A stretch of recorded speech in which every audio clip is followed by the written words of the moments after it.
সত্যি কথা বলতে আমি ওকে ছাড়া থাকতে পারবো না। আমিও পারবো না ভাই। আমার কাছে কোনো অপশন ছিল না, ওই জন্য আমাকে এই পদক্ষেপটা নিতে হয়েছে। বাট আমি কখনো চাইনি এরকম ভাবে মাকে ছাড়া ফ্যামিলিকে ছাড়া বিয়ে করতে।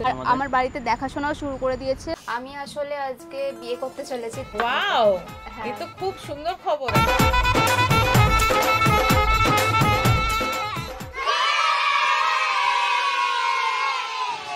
আমি এই ভিডিওটা গাইজ খুবই ভয়ে ভয়ে শুরু করছি, কারণ আমার বাড়িতে প্রচুর প্রবলেম চলছে। কেউ যদি দেখতে পায় আমি ভিডিও করছি তাহলে আমাকে হয়তো মেরেই দেবে। আমাদের দুজনকে দেখা করতে দিচ্ছে না, আমরা দুজন কথা বলতে পারছি না বাড়িতে। সবাই চায় আমরা সম্পর্কটা ভেঙে দিই, মানে প্রচুর খারাপ সিচুয়েশনের মধ্যে আছে আমরা দুজনই। আমরা ডিসাইড করেছি যে আমরা কালকে সকালবেলা বাড়ি ছেড়ে চলে যাব, যেখানে ইচ্ছা চলে যাবো, বাট এই বাড়িতে আর থাকবো না। আমি না আমার ব্যাগের মধ্যে সমস্ত জিনিসপত্র নিয়ে নিয়েছি, গয়নাকাটি যা যা লাগবে প্রয়োজনীয়। কারণ একবার বাড়ি থেকে বেরিয়ে যাওয়ার পর আমরা আসবো কিনা, কি হবে আমাদের সাথে কিচ্ছু জানি না, কোনো আইডিয়া নেই কি হতে পারে। তাই আমি ব্যাকআপের জন্য সমস্ত গয়নাকাটি নিয়ে নিয়েছি। জাস্ট অপেক্ষা করছি সবার ঘুমিয়ে পড়ার। আর একবার সবাই যখন ঘুমিয়ে পড়বে আমি বাড়ি ছেড়ে চলে যাবো। The next day. এত বছর ধরে একসাথে থাকার পরেও এভাবে ভিডিওটা স্টার্ট করব আমরা ভাবতে পারিনি। আসলে গাইস আমাদের এত বছর মানে 6 বছরের কাছাকাছি সম্পর্ক, আমাদের সবাই জানে, তোমরা সকলে জানো। আমার 7 লাখ ফ্যামিলি, ইউটিউব ফ্যামিলি, ঠিক আছে, ফেসবুকে 1 লাখ ইউটিউব ফ্যামিলি, সকলে জানে যে আমরা দুজন অ্যাজ আ কাপেল, মানে বয়ফ্রেন্ড গার্লফ্রেন্ড আমাদের সম্পর্ক আছে। আমরা বিয়ে করতে চলেছি কিছুদিনের মধ্যেই, বাট কিছু রিজনের জন্য আমাদের দুজনের ফ্যামিলি চায় না আমরা বিয়ে করি। আমার ফ্যামিলি থেকে পুরো স্ট্রিক্টলি বারণ করে দিয়েছে ওর সাথে ভিডিও বানানো, আর আমার সাথে দেখা করতেই বারণ করে দিয়েছে। 1 সপ্তাহ ধরে কোনো দেখা হয়নি আমাদের। আমার বাড়িতে দেখাশোনাও শুরু করে দিয়েছে। সত্যি কথা বলতে আমি ওকে ছাড়া থাকতে পারবো না। আমিও পারবো না ভাই।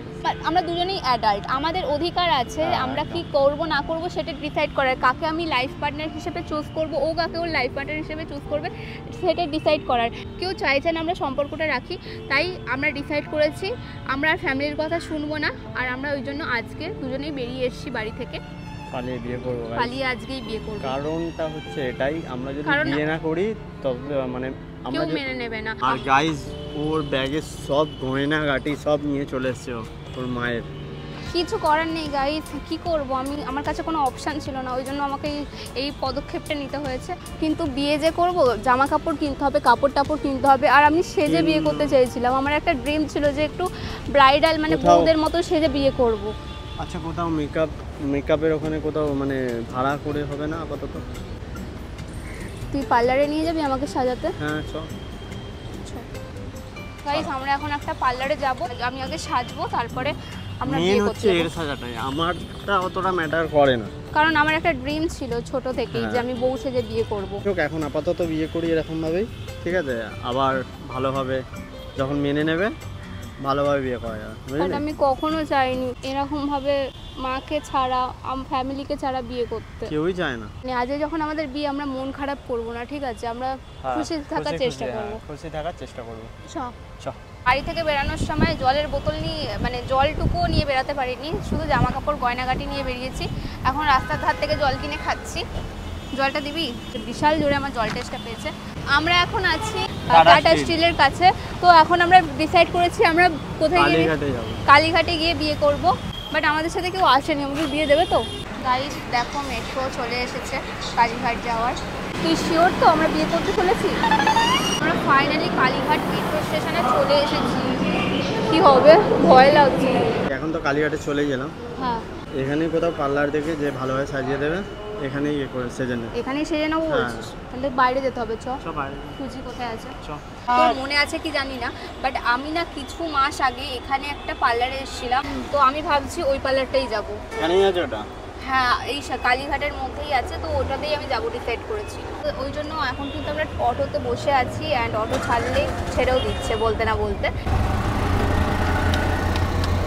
আমরা এখন চলে এসেছি আমাদের স্যালনের সামনাসামনি, অ্যান্ড যেটা হচ্ছে La Belleza hair and skin spa salon, যেখানে আমি আগেও এসেছি। এখানে সার্ভিস খুবই ভালো লেগেছিলো আমার, ওই জন্য আবারও এলাম। অ্যান্ড এখান থেকে আমি ভেবেছি আজকে আমার ব্রাইডাল মেকআপটা করব, করে এখান থেকে তারপরে বিয়ে করতে যাব। অ্যান্ড এই হচ্ছে স্যালনের এন্ট্রি গেট। এই গলিটার ভেতরে এই সামনের যে বিল্ডিংটা দেখছো ওইটাই স্যালনটা। চলো গাইস ভেতরে ঢোকা যাক। আই গেস হয়ে যাবে ভালোই ভালোই সব কিছু। আচ্ছা এটা তো লেডিস স্যালন, আপনাকে বাইরেই ওয়েটিং এ থাকতে হবে। আচ্ছা ঠিক আছে, জলটা নিন। তুই এখানে বস, আমি কথা বলে আসছি, ঠিক আছে? আচ্ছা আমি আগেও একবার এসেছিলাম আপনাদের স্যালনে, তো আজকে আমি একটু সার্ভিস নিতে চাই আপনাদের স্যালন থেকে, মেকআপের সার্ভিস নিতে চাই। হ্যাঁ বলো, কি ধরনের মেকআপ চাও তুমি? আপনাদের এখানে কি কি মেকআপ হয়? অ্যাকচুয়ালি দেখো, আমাদের এখানে সব রকম মেকআপই হয়। অনেকের ধরো পার্টি লুকস এর জন্য আসে, তারপর বিয়ের যে সিরিজ গুলো হয় যেমন গায়ে হলুদ, তারপর ব্রাইডাল বা রিসেপশন মেকআপ, যাদের এনগেজমেন্ট হচ্ছে, এভরিথিং হয়, সবকিছু এখানে সবকিছুই হয়। এবার এখানে প্রোডাক্ট বেসিসে আমাদের কিন্তু তার সার্ভিসের কস্টটা হয়। বুঝতে পেরেছি। আমি আসলে আজকে বিয়ে করতে চলেছি, তো আমি ব্রাইডাল। ওয়াও, এই তো খুব সুন্দর খবর একটা। পালিয়ে গিয়ে বিয়ে করবো, আর ওই জন্য আমি এসেছি আপনাদের স্যালনে। তো ব্রাইডালের তো 3টে স্টেপে আমাদের রয়েছে চার্জটা, মানে অ্যাকচুয়ালি দেখো এইগুলো ওই প্রোডাক্ট বেসের উপরে হয়। হ্যাঁ বুঝতে তো পেরেছি। তুমি কি ধরনের মেকআপটা নিতে চাও? যেহেতু একবারই বিয়ে করছি প্রথম, তো আমি ভালোটাই করাতে চাই, একটু খরচা করে। ঠিক আছে, একদম।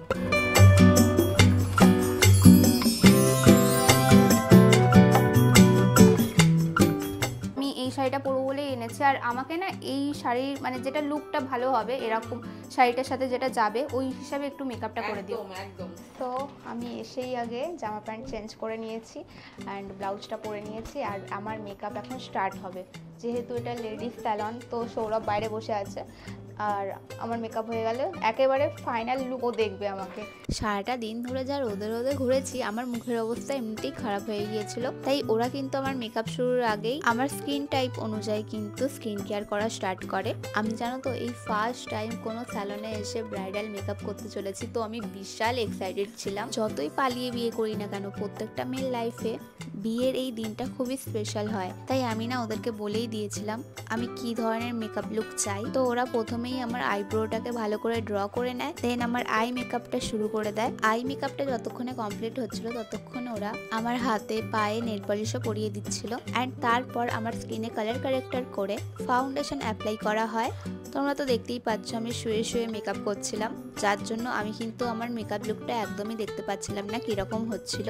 যত একটু একটু করে আমার মেকআপ লুকটা কমপ্লিট হচ্ছিল, ততই কিন্তু আমার এক্সাইটমেন্টও বেড়ে যাচ্ছিল। আমার কলকার ডিজাইন কমপ্লিট হওয়ার পর কিন্তু আমার দেওয়া শাড়িটা ওরা আমাকে পরিয়ে দেয়, আর তারপরে আমি যে জুয়েলারিগুলো এনেছিলাম সেইগুলো একে একে পরাতে শুরু করে। আর জানো এই মোমেন্টে না আমার ফ্যামিলির কথা আমার খুব মনে পড়ছিল, আমার না খুব কান্নাও পাচ্ছিল, বাট এখন কাঁদলে আমার মেকআপ লুকটা নষ্ট হয়ে যাবে, তাই আমার ইমোশনটাকে আমি কন্ট্রোল করে নিচ্ছিলাম। সব শেষে এয়ার ব্রাশ দিয়ে আমার মেকআপ লুকটা কিন্তু কমপ্লিট করা হয়। তোমাদের কেমন লাগছে আমার এই মেকআপ লুকটা অবশ্যই কিন্তু আমাকে জানিও। অঙ্কিতা, তাহলে তোমার মেকআপ কিন্তু ডান হয়ে গেছে, তুমি এবার দেখো তোমার কেমন লাগছে। একটু আয়না দেবে, আমি এখন পর্যন্ত আমার লুকটা দেখিনি।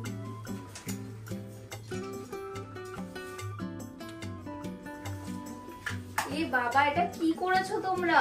কেন, কি হয়েছে? আরে এটা কি মেকআপ করে দিয়েছো তোমরা? তোমার পছন্দ হয়নি? দেখো আমি এসেই তোমাদের বললাম যে আমি পালিয়ে গিয়ে বিয়ে করবো আজকে, তাই বলে তোমরা এইরকম মেকআপ করে দেবে? আমি তো ভাবতেই পারিনি। কি প্রবলেম, কি হয়েছে বলো না, একটু বুঝতে পারছি না। ব্যাপারটা হচ্ছে আমি পালিয়ে বিয়ে করব, তোমরা এত সুন্দর মেকআপ করে দিয়েছো যে সবাই আমার দিকে তাকিয়ে থাকবে। তুমি তো আমাদেরকে ভয় পাইয়ে দিয়েছো। এত সুন্দর মেকআপ করে কি করে রাস্তায় বেরোবো, সবাই দেখবে আমাকে। এ মা, তোমার আজকে বিশেষ দিন, তুমি পালিয়েই করো আর যেভাবেই করো, তোমার কাজটা সুন্দর হতে হবে, এটাই তো ব্যাপার। অনেক সুন্দর হয়েছে, আমি এক্সপেক্ট করিনি যে এত সুন্দর করে তোমরা মেকআপ করে দেবে। তুমি এমন ভাবে চমকে দিয়েছো, বাট আমরা অবশ্যই তোমার সঙ্গে রয়েছি, লাভ এলেজার ফুল টিম। তোমাকে কিন্তু আমরা অনেক অনেক শুভেচ্ছা জানাচ্ছি, তোমার সামনের জীবনটা যেন অনেক সুন্দর হয়। Thank you.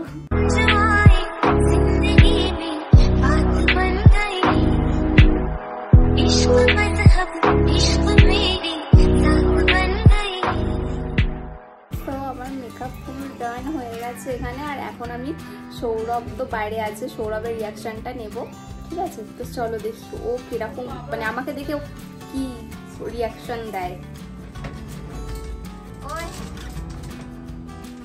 एक ही जन्म में दे दी सबों खुशियाँ रब्बा मेरे मैं तगड़ खा के मर जावा দারুণ লাগছে তোকে চ এখন বিয়ে করবো তোকে চ আরে বিয়েই তো করতে যাবো কিন্তু তোর সাথে আমার লোকটা ঠিক ম্যাচ খাচ্ছে না তোকে তো বললাম আচ্ছা যাওয়ার সময় পাঞ্জাবি কিনে নেবো হ্যাঁ পাঞ্জাবি কিনা করতে ভালো লাগে সত্যি ভালো লাগছে দারুণ লাগছে ও বউও লাগবে পারবে না কেউ তোমার আমার মাঝে দেওয়াল তুলে দিতে পালিয়ে গিয়ে বিয়ে করার মজাই আলাদা গাইস ফাইনালি আমি সেজে বেরিয়ে গেছি পার্লার থেকে আর এখনই গিয়ে বিয়েটা করে নেব এখন যাব সৌরভের পাঞ্জাবিটা কিনতে তারপরে আমরা দুজন বিয়ে করব সন্দেহ হয়ে গেছে গাইস হ্যাঁ আর তাড়াতাড়ি করতে পারফেক্ট হবে টাইম এটা বিয়ের জন্য ঠিক আছে আমাকে কেমন লাগছে অবশ্যই জানিও সৌরভের লুকটা এবার চেঞ্জ হবে হ্যাঁ কারণ আমার লুকটা একদম ম্যাচ খাচ্ছে না ওর লুকের সাথে দাঁড়াও ভিডিওতে এগানোর আগে তোমাদের একটা কথা বলতে চাই তোমরা কি ভাবলে আমি সৌরভকে বিয়ে করব আমি সৌরভকে বিয়ে করছি না গাইস বাই দ্য ওয়ে আমি কাউকেই বিয়ে করছি না আমরা দুজন তো তোমাদের সাথে প্র্যাঙ্ক করছিলাম আর দেখো তোমরা প্র্যাঙ্কও হয়ে গেলে কত সহজে কতদিন আর আমাদের দুজনের উপরে প্র্যাঙ্ক দেখবে তাই আমরা এই ভিডিওতে তোমাদের উপর প্র্যাঙ্ক করেছি আর এই প্র্যাঙ্কটাকে সাকসেসফুল করার জন্য কিন্তু আমি ব্রাইডাল মেকআপও করে ফেলি কেমন লাগছে আমার এই লুকটা অবশ্যই আমাকে জানিও আর তোমরাও যদি তোমাদের স্পেশাল দিনে নিজের মনের মতন অ্যাফোর্ডেবল প্রাইসের মধ্যে মেকআপ লুক পেতে চাও তাহলে অবশ্যই তোমরা লা বেলেজা স্যালনের সাথে কন্ট্যাক্ট করো এই স্যালনের ফুল ডিটেলস আমি কিন্তু আমার কমেন্ট বক্স এন্ড ডেসক্রিপশন বক্সে দিয়ে দিয়েছি তোমরা চেক করতে একদমই ভুলো না বাই দ্য ওয়ে এই ভিডিওটা আমি এই পর্যন্তই রাখছি দেখা হচ্ছে নেক্সট ভিডিওতে